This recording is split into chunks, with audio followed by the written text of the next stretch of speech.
Goeiedag en hartlik welkom by episode 130 van Agri Monitor. Ek is Elvira Hatting wat oudergewoonte saam met julle in hierdie landbou-uitsending kuier. Nou in vandag se plaas-segment kuier ons by die Kamab Simbra-beesinligtingsdag wat die afgelope Saterdag dan op die Metzger familie se plaasgevind het. Nou ja, in die video kyk ons dan nou na Kobus bester. Nou hy is van Simbra, Suid-Afrika, wat aan boere verduidelik hoe hulle vir die toekoms sal moet voorberei. In vandag se nuusgesprek kuier ons bietjie op die internasionale nuusfront. Nou Reuters wys vir ons in Amerika waar beide beesboere as ook gewasboere erge droogtes in die gesig staar. Ons kyk dan nou ook hoe 'n boer in Oekraïne 'n plan maak met landmyne en dan nou ook die sogenaamde koringoorlog waar die twee lande, Rusland en Oekraïne, dan nou mekaar se koringreserwes dan nou vernietig in hierdie oorlog. Dankie vir die saamkuier, bly ingeskakel. In the heart of Africa lies a land of timeless beauty. Welcome to Namibia, where nature's wonders unfold. A land of breathtaking deserts, untamed wilderness, and ancient traditions. Beneath its surface, Namibian diamonds, crafted by nature, coveted by the world. A testament of time. An extraordinary giveaway. Namibia Diamond Trading Company is giving you the chance to win a polished diamond valued at 100,000 Namibian dollars. To enter, simply scan the QR code, send a WhatsApp to 085-785-6231 with #diamond and follow the on-screen instructions. Discover the magic of these unique diamonds. From the heart of Namibia to yours. Funding part of it and the risk aspects that are related to the potato production is also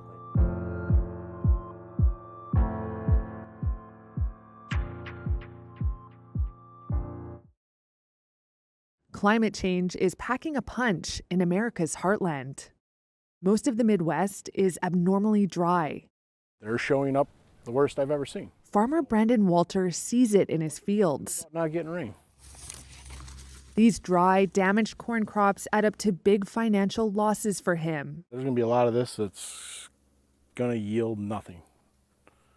We're going to be completely out money on it. Say a prayer and hope for the best.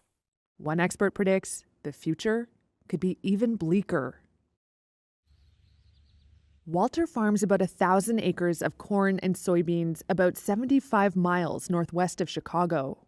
Like these guys, they're just telling you we're short on nutrients. It was supposed to be a good year. These should be a heck of a lot taller than 6 feet tall and passing, I know that. Last year, Illinois counties led the country in soybean yields and corn production. That's according to the country's agriculture department, which projected record yields for both this year. But farmers are battling drought instead. To be truthful, of all the things, I think it's the mental stress that hurts us the most as farmers. It's always in the back of your mind. It's just what's going to happen. This could be a loss here. Dan Ziller is the president of the county's Farm Bureau. A sad thing to look at. And says Walter is hardly alone. There's a whole lot at risk here this year. I mean, the crop that the American farmer put in the ground this year is the most expensive crop we've ever put in the ground. Inputs were just extremely high this year. And to get half a crop is going to be awful hard to pay that increase in these input costs that we had this year. So rain would definitely, it needs to start coming and soon, and not too much and not too little.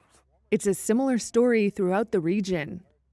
In nearby Wisconsin, Iowa, and Minnesota, over 80% of crops are facing between moderate and extreme dry conditions.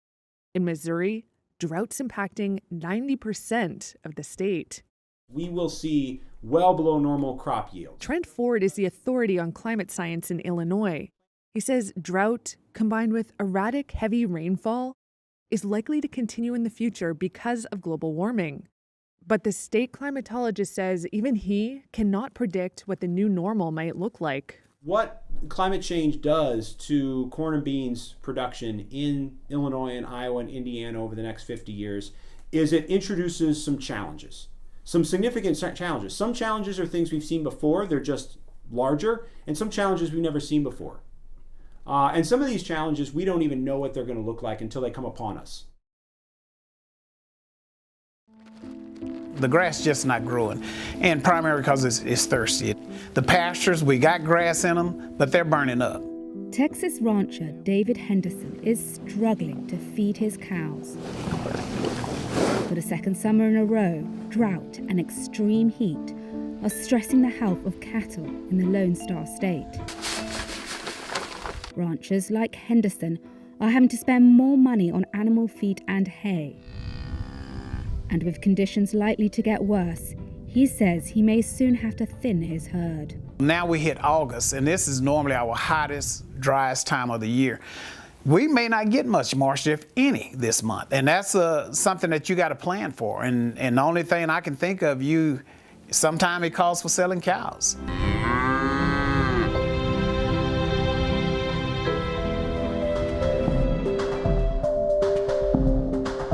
Texas is by far the top beef-producing state in the United States. Henderson manages a herd of about 150 cows in Tennessee Colony in East Texas. Last year, he was forced to sell about 30 cows due to the drought, and he wasn't the only one.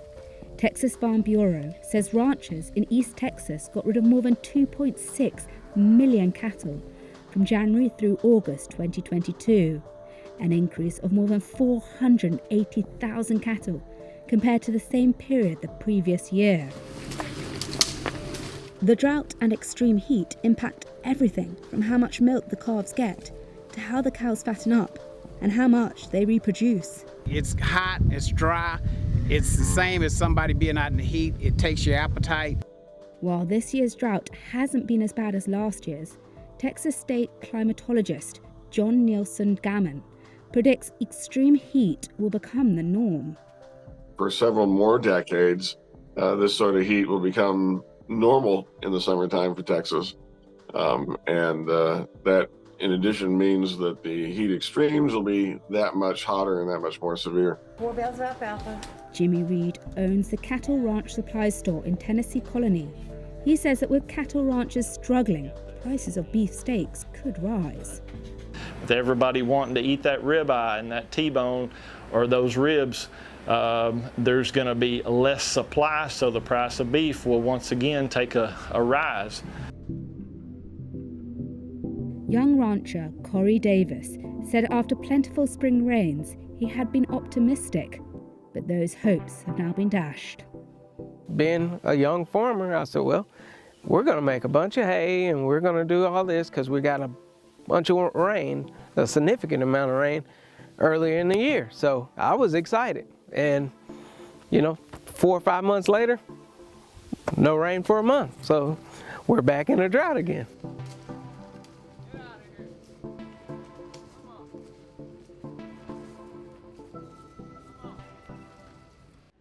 A Ukrainian farmer has come up with a novel idea to remove mines left in his fields after Russia's invasion. Alexander Krivstov, the general manager at his agricultural company, has kitted out his tractor with protective panels stripped from Russian tanks and operates it by remote control. He came up with the idea after deciding he couldn't wait for overworked official deminers to clear his field in the village of Hrakove. We started doing this just because the crop sowing time has come and we can't do anything because the rescue services are very busy. We ran over an anti-tank mine. The protection got blown out. The tractor is safe. The mechanics were not here. Everyone is alive and safe. The equipment was restored and repaired.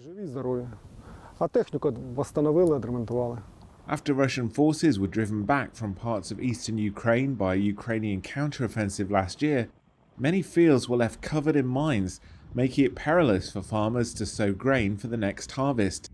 using the armour from damaged Russian military vehicles to protect the body of his tractor. Krivtsov bought a system that would enable one of his team to operate the tractor remotely from the bucket of a digger suspended in the air nearby. Serhiy Dudak, head of the demining unit who oversees the work of the tractor, said it's useful because it can clear large areas with no risk to life. The amount of work is huge, and we have no time to demine the fields. It would take years to demine this particular field by hand and to guarantee that there are no mines here. The Ukrainian government said on Friday about 30% of Ukrainian territory was mined by Russians and that the government was focused on demining agricultural land as soon as possible.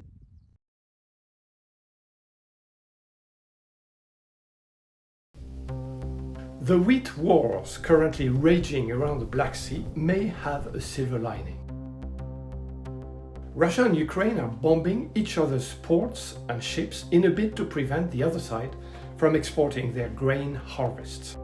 Moscow denounced in July a grain deal struck last year, which had allowed Ukrainian wheat, corn or sunflower products to be shipped through the port of Sebastopol. Since then, Russian forces have also bombed a major port on the Danube River in an apparent attempt to prevent all Ukrainian food exports. Meanwhile, Ukraine has struck a ship in a Russian Black Sea port, showing that it also has the capacity to hit its enemies' exports.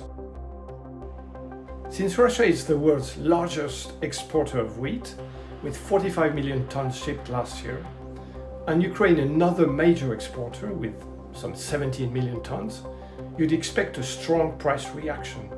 In reality, nothing of the sort. Prices spiked briefly after Russia's attacks on the Danube, but they are now back down to levels unseen since 2 years ago, well before Russia's invasion of Ukraine. Two reasons for that. The first is that we live in years of record harvests, which keeps prices down. The second reason may be that now that each side has shown it could indeed hurt its enemies' exports, reason will prevail and another grain deal can be struck soon.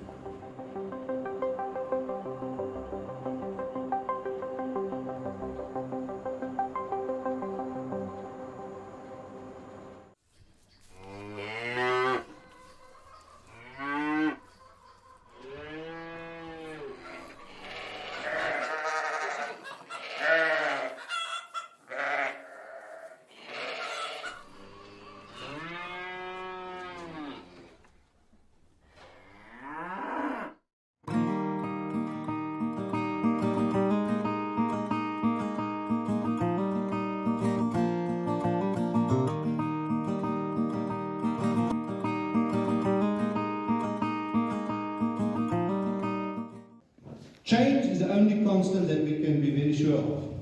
So it's important that you prepare to change. And what do you have to change? Then you're going to have to decide. But before you can know what do I have to change, you need to take stock. You need to know where am I at the moment. And we're not talking about taking stock on a farm situation. Determine your current status, and I'm talking to you from the viewpoint of beef or meat, specifically beef producers. The kilograms produced per hectare, how many of you can tell me today, how many kilograms of beef do you produce on your farming operation per hectare annually? Just by show of hands. Because less than 1% of the people attending today can really do that. And that, if you don't know where you are, how are you going to determine where I would like to go to? I don't even know where I am today. Things like that is of importance. You need to also express it in a term that is valuable to you. For example, per 100 millimeters of rainfall. One of the things that I've learned also in Namibia, especially in this area, is that the rainfall itself is not the only thing that you should measure. You should also measure the amount of reënbuie, I don't know what that is in Africa, in English, and how many millimeters over how much period of time, hour, 2 hours. Why is that important? Because of runoff water that's required for drinking water for your animals. You need to understand your farm. You need to understand what the capabilities of the asset that you've got, what that is like. So it's important that you are aware of that. You need to take stock. Increase in turnover versus increase in production. Often people will tell you, and I come from a farm in Ventersdorp, there's a lot of maize farmers in that area, then the guy will tell you, I've got this amount of tonnage per hectare that I've planted. That's just turnover. That's very far from profit. You need to know what the profit is. That's what it's about. It's no use having one more of a turnover, but you're producing at a loss. You have to be sure of things like that. The value of the product. Do you produce commodity beef or do you produce high value beef? In other words, when you look at the equipment that you have, the equipment is a cattle, for example, that you farm with, are they just commodity beef? Or do you have a superior product that you can sell at a higher price? It's of utmost importance that we focus on return on investment. Therefore, you need to make sure you improve on the intrinsic value of your product. Critically of importance. A couple of things to consider. You need to set goals. You need to determine the risk. You have to plan for unforeseen events. And unfortunately, I'm going to reiterate the fact, in Namibia, you have to plan for the next drought. I've been coming to Namibia now for around about 25 years on a fairly regular basis. And I can tell you from what I see, I hope I'm wrong, but from what I noticed while traveling, is a decline in cattle numbers. Why is that? I think it is correct that it is the fact. It's fact. I don't have the term, I'm not talking correctly. And I can tell you it's because of lack of planning, nothing else. When you're looking at your future desired position, you have to plan for the unforeseen, but that I can tell you now is not so unforeseen. It's going to happen. Info center, making use of an info center, critically important. You need correct and proper information to really enable you to plan. Sustainable practices, it's going to become more and more important. What you do is going to have to be sustainable. I'm going to elaborate on that a little bit later. Make use of technologies. You have to diversify, whether you like it or not. Consider it. Please, what are you going to do when just with your traffic?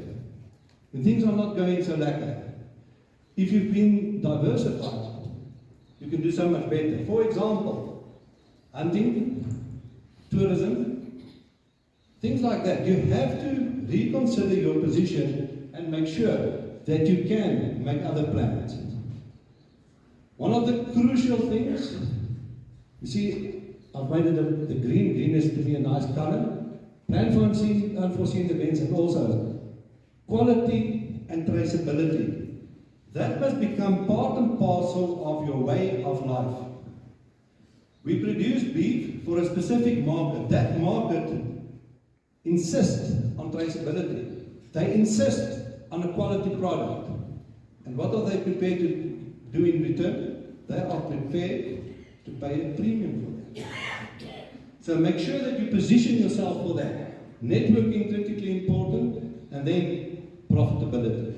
You have to be profitable. If you're not profitable, you're not going to make it, you're not going to survive. So that is crucial of importance. I'm not going to bore you with a lot of data and stuff, but important.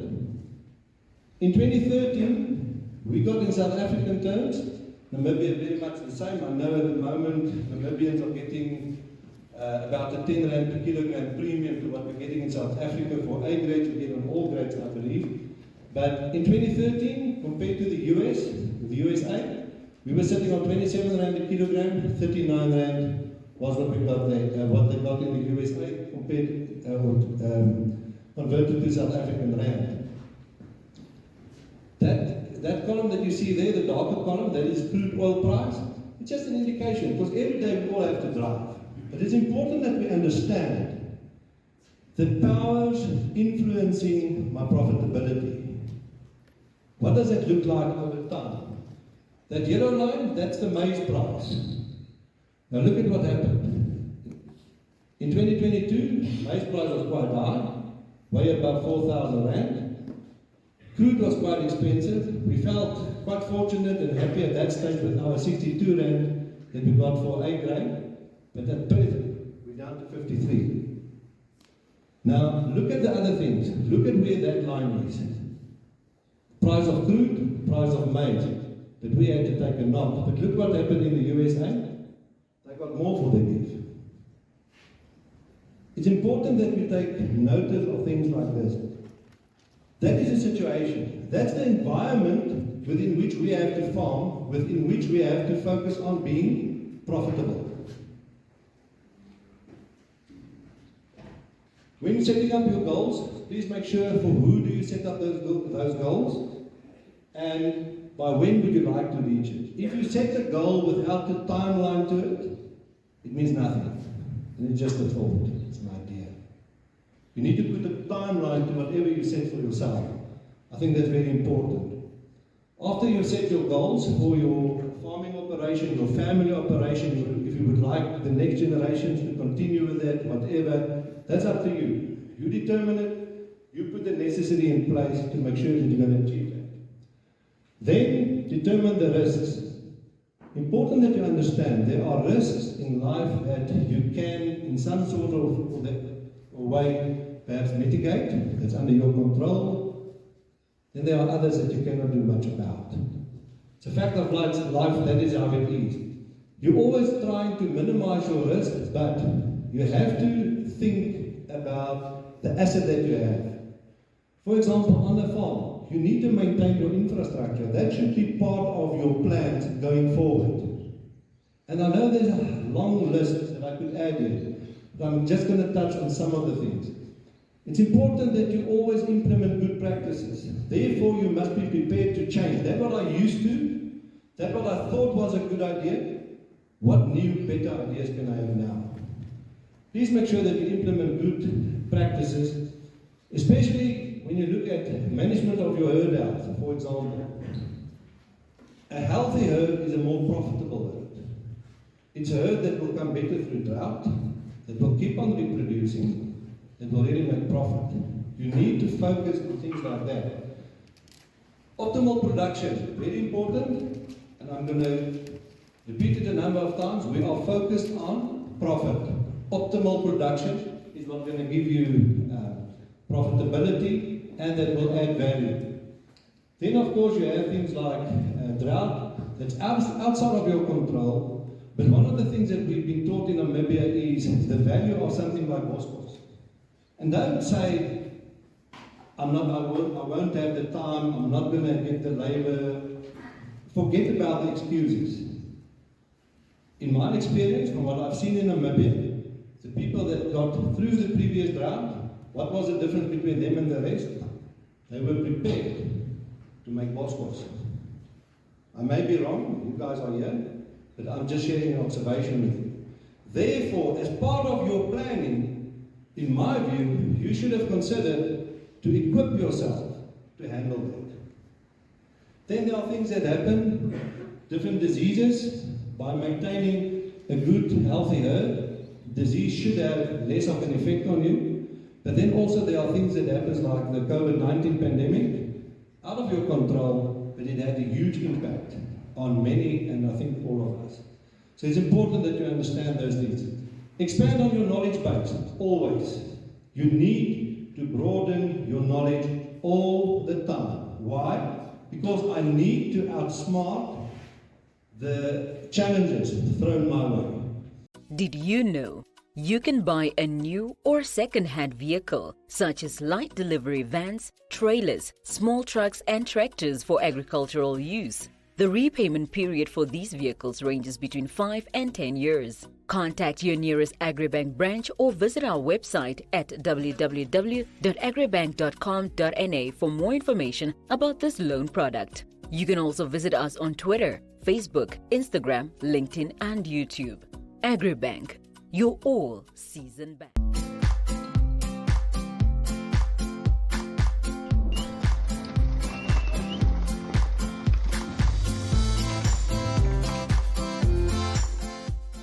Van dese week se veilings lyk dan soos volg. Op 15 Augustus is Agra met 'n veiling op Namatubis, Karoo Oes met 'n veiling op Onderombapa en die WLA met 'n grootvee-veiling in Rielbot. Op 16 Augustus is Agra met 'n veiling op Aruap, Blouberg met 'n veiling op Grootfontein, WLA met 'n grootvee-veiling op Hoogveld. Op 17 Augustus is Agra met 'n veiling op Otjiwarongo en die WLA met 'n grootvee-veiling in Windhoek. Op 18 Augustus is Agra met veilings op Grootfontein en Mariental en die WLA met 'n grootvee-veiling op Gobabis.